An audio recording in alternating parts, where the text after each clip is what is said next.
I stand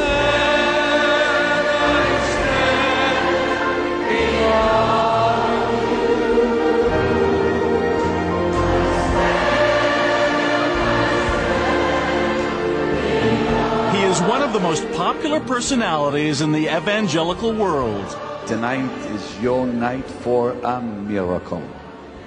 And one of the most controversial, and whether he's on his daily TV show. Someone has just been healed of cancer, stomach cancer. Receive the fire of the Holy Ghost. Fire on you in Jesus' mighty name. Or whether he's preaching at the live crusades that attract millions around the world, one thing is sure. Substance. Benny Hinn is never dull. Substance. The tumor fell to the platform. I mean, it fell to the platform. We saw it was something else, and it broke in pieces as it hit the stage. But I believe certain demons have come into America through this new groups of people coming in from Haiti and from all these countries, bringing their devils with them.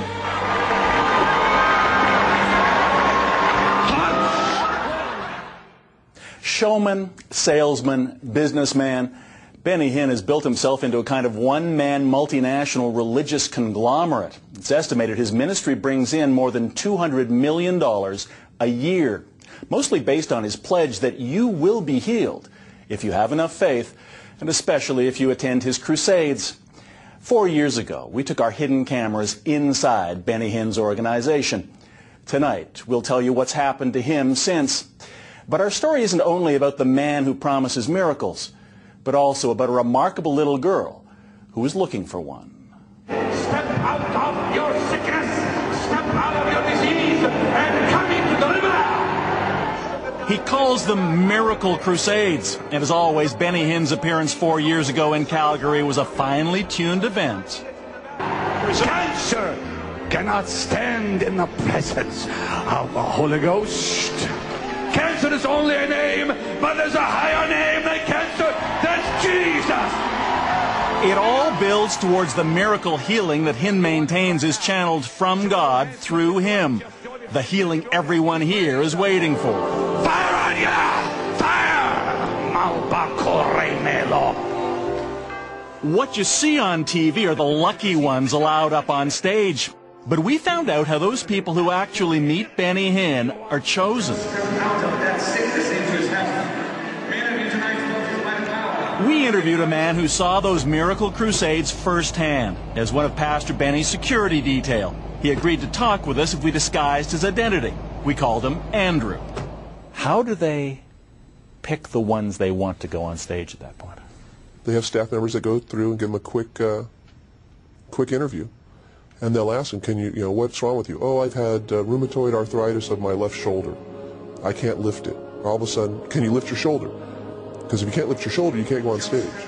According to Andrew, the screening system has one purpose: to keep the truly sick or disabled away from Benny Hinn.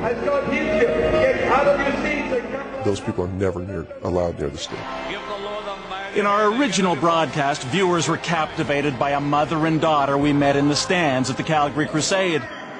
Janice Brulotte is a lifelong believer whose 8-year-old Grace couldn't walk because of a severe neuromuscular disorder. I said, honey, we could stay up here because you know what? I said, Jesus is up here. And she said, no, Mommy. She said, I'd like to go down and see if Benny Hinn could pray for me. I said, are you sure? She said, yes, Mommy. Hoping for their miracle, they tried to make their way towards the stage, but they were intercepted by Hinn screeners, who ordered them to sit down. Grace and I moved over to the side. We sat and waited, and Grace asked me if I could help her to try and walk. And that was kind of her faith in action. And so I picked her up, and we tried walking back and forth. And that was kind of a hard moment.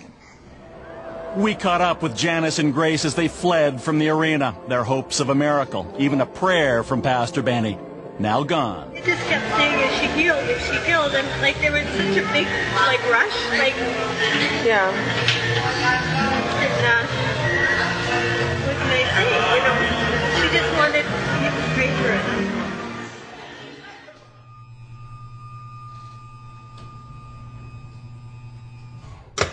That was almost 4 years ago. Grace Berlot is now 11. She didn't get her miracle from Pastor Benny that night, and she still can't walk. But you'll see she's not about to let that stop her. When I paint, I'm in my own world.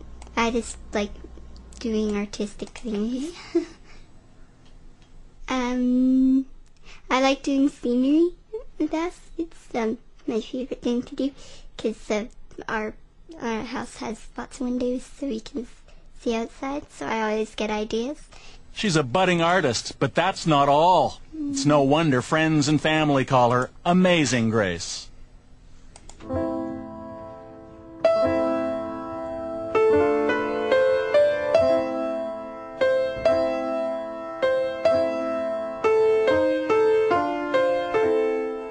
In addition to not being able to walk on her own, Grace still has stiff joints and weak muscles. She's got little mobility in her hands, but with a bit of help, she can play the piano. And not just any tune. This is Tchaikovsky.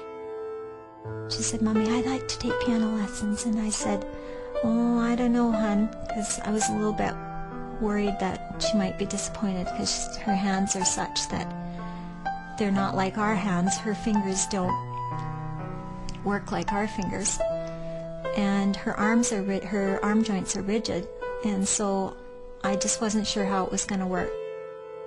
It works beautifully. Today, Grace is at the Fernie Fellowship Baptist Church, where she lives in Fernie, British Columbia. She's playing Swan Lake at the Sunday service. And I was sitting listening to her, and she played it so beautifully, and she put her whole, like I say, her whole body and her whole heart into it, and it just epitomized who she was.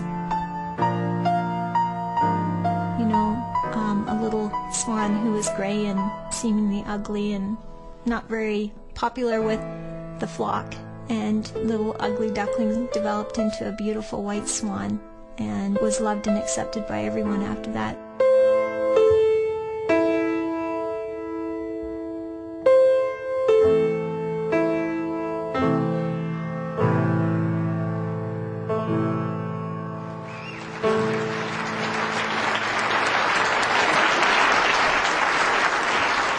Every time she plays the piano, I stand in awe, amazed at what she can do with so little mobility. It's incredible. Jesus, light of the world, shine upon us, set us free from the truth you now bring us, shine on me. Through her piano playing, her voice, her music, she's just developed, her character's developed, and she just is flourishing. I'm so proud of her, and I believe that it was a gift from God to make up for what she is lacking in her body.